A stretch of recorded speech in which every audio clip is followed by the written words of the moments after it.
عوام کا ڈنڈا چل گیا ہے. سونامی تحریک انصاف کا تھمنے والا نہیں. 6 شہروں میں احتجاج ہوا. پاکستان تحریک انصاف 5 اگست کو کیا کرنے جا رہی ہے اس کی تفصیل آپ کے سامنے رکھیں گے. اور پھر 2 ججز بخدوش ہو گئے ہیں اور فیک انکاؤنٹرز شروع ہو گئے. وجہ کیا بنی اور نورین نیازی کی بددعا یہ ماجرا کیا ہے, اس سے بھی پردہ اٹھائیں گے آج کے اس نشست کے اندر. لیکن ویورز, سب سے اہم خبر, کل عمران خان کی ملاقات کا دن ہے اور ایک بار پھر اڈیالہ جیل کے باہر میلہ لگے گا. پاکستان تحریک انصاف جو عمران خان سے پیار کرتے ہیں, عمران خان کے نظریے کے ساتھ ایک چٹان بن کر کھڑے ہیں, یہ تمام شخصیات آپ کو اڈیالہ کے باہر ہی ملیں گی.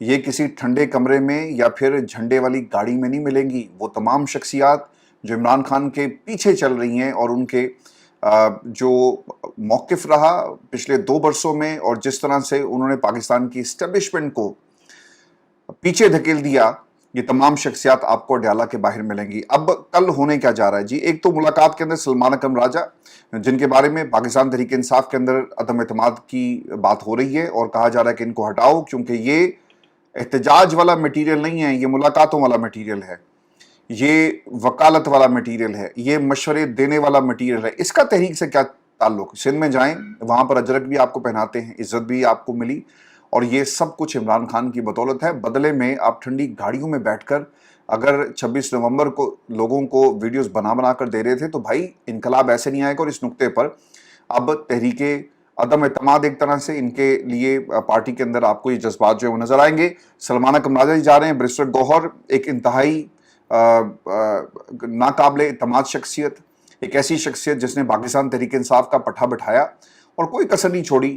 تحریک کا مومنٹم اگر نہیں بن سکا تو اس میں چیئرمین جس کو عمران خان نے عزت دی اس کی وجہ سے بیرسٹر گوہر, نیاز اللہ نیازی صاحب ہیں جی, نعیم پنجوتا, ظہیر عباس, عرفان نیازی اڈیالہ جیل اب جائیں گے اور لسٹ جیل انتظامیہ کو بھجوا دی گئی ہے. اب یہ ظہیر عباس صاحب جو ہیں, عرفان نیازی صاحب آپ کو ہر میٹنگ کے اندر نظر آتے ہیں, لیکن الٹیمیٹلی نتیجہ کیا نکلتا ہے؟ ایک لسٹ ہم بار بار تنقید کرتے ہیں جی اڈیالہ جیل میں, اور خان صاحب کی گفتگو بھی میں نے رپورٹ کی اور متعدد دفعہ آپ کے سامنے یہ نام بھی رکھے کہ خان صاحب یہ کہتے ہیں کہ جن لوگوں سے میں ملنا نہیں چاہتا آپ انہیں بار بار بھیجتے ہیں. یہی بات تھی نا. اب اس لسٹ کے اندر بار بار یہی نام ریپیٹ ہو رہے ہیں. بیرسٹر گوہر جائے گا, سلمان اکرم راجہ جائے گا. پارٹی کے باقی لوگوں کو اندر جانے کی کیوں اجازت نہیں دی جاتی؟ پارٹی میں عالیہ حمزہ کا نام کیوں نہیں دیا جاتا؟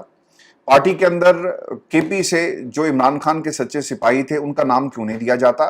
اور دوسری طرف تو ہم تنقید کرتے ہیں, لیکن اس بار جہاں سے یہ لسٹ تیار ہوتی ہے یہ نام